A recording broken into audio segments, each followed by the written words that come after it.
Good afternoon. We're going to practice logic circuits some more today. We have our homework number 2 is due on Friday, which is tomorrow. So we have already talked about everything that is on that homework. But we'll do a little bit more to review today. Before we start that, are there any questions?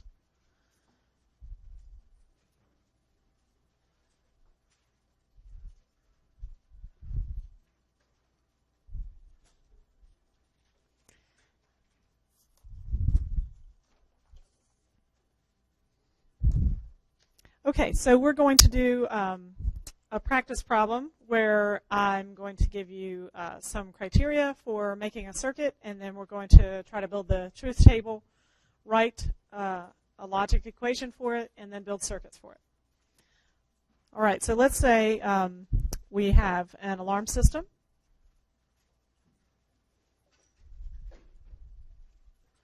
And we have sensors on doors and windows and on a fire alarm. And we're going to call that D, W, and F.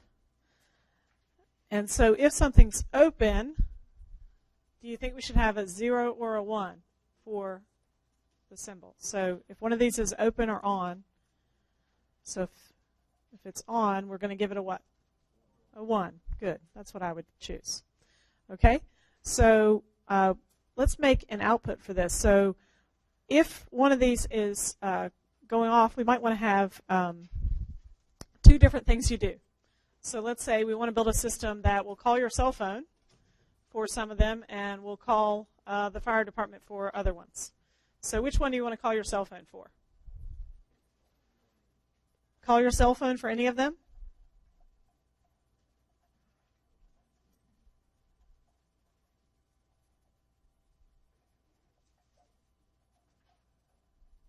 For which one do we want to call the fire department?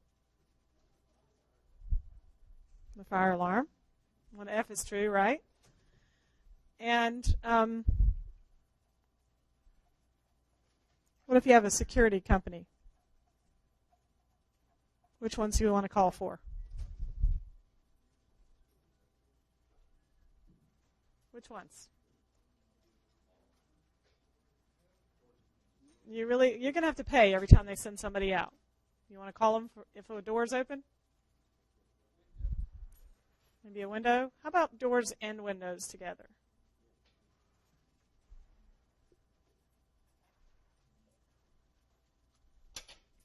Okay, so these are going to be 3 different outputs we want. Okay, so we need 3 different functions as outputs for our 3 inputs.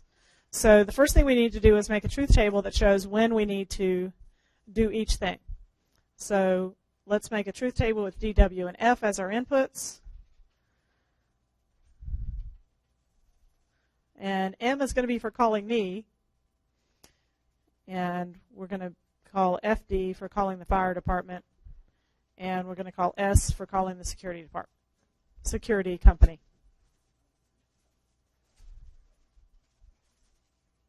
Of course, my numbers are getting smaller and smaller.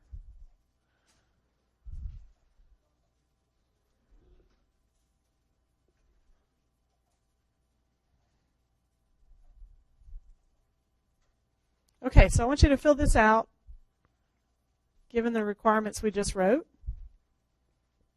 for when each of these should make a call.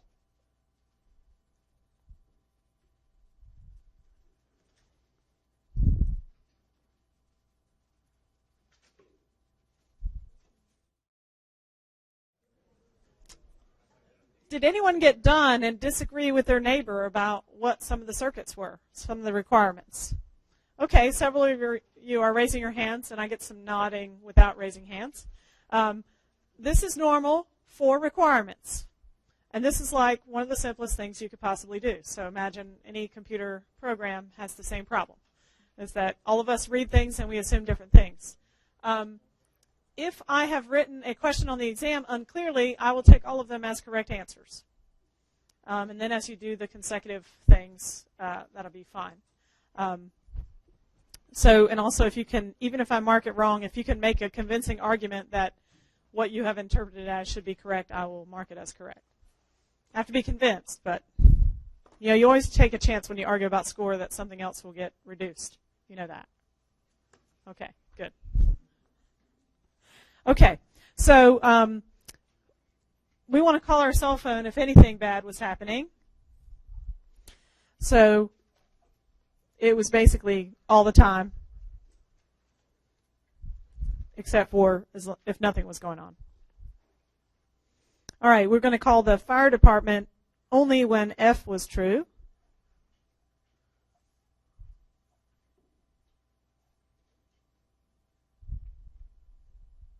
Okay, and we were going to call the security company. This is the one that some of you disagreed on. I actually said when door and window were on, but some people wanted to do door or window, so that ends up giving us ones there. So each of you would have paid for different levels of security from your security company. So they are actually both valid answers. So we're just going to do, so this is the expensive one. And this is going to be the cheap one. And we're going to do the cheap one. Why are we going to do the cheap one? Because it has fewer ones in it.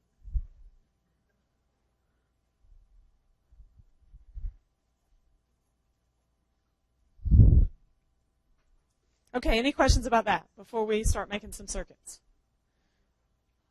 Yes?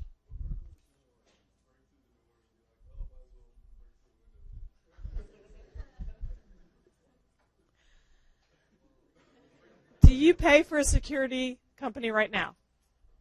Do you pay for a security company? Does anyone in here pay for a security company?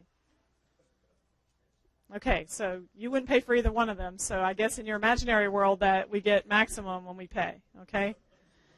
It doesn't work like that. It costs like, $200 a month for one of them and $30 a month for the other one.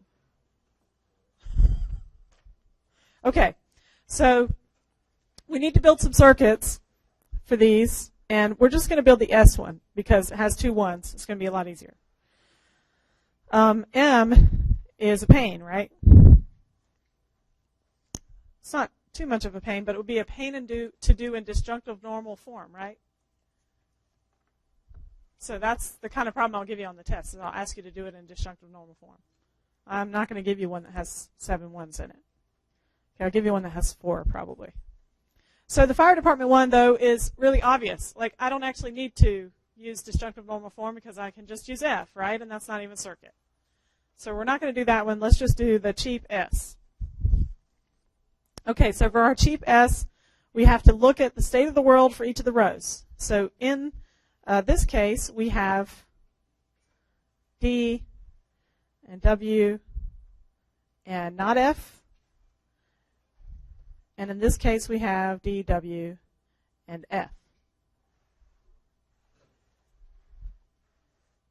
So if the problem asks you to write it in disjunctive normal form, you need to write it even if you already know what a reduced version of it looks like.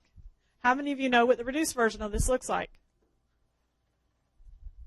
It should be a lot more of you, because I actually wrote it right there. Okay, good. Now everybody knows what it looks like, right? Okay, now I know how many people are listening. Okay, so we had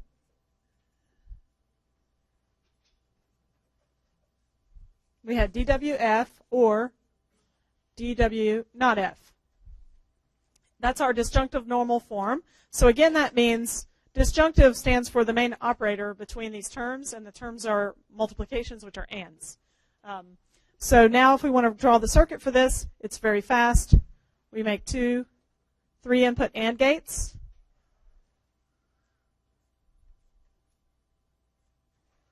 We put a NOT where there's a NOT, Connect it up to an OR. And that's our circuit after we label our inputs.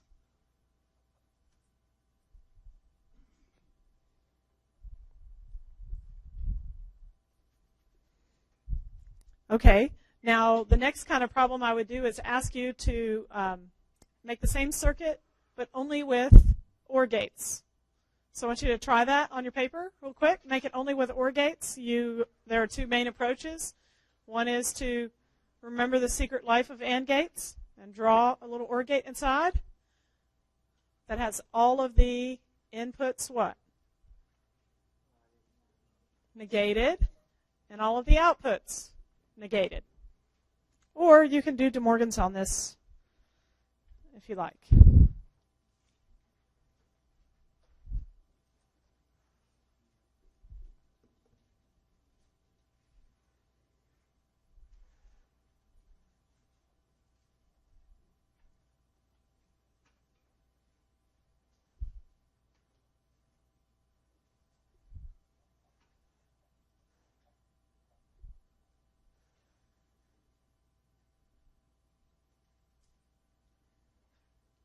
Okay, so then we basically erase the AND gates, so we get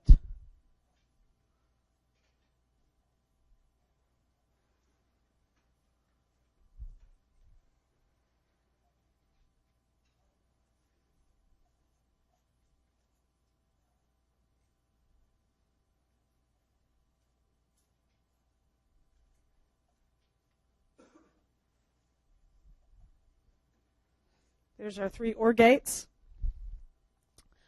Another way to draw this, if you had the knots on the back of the last OR gate, would also be equivalent.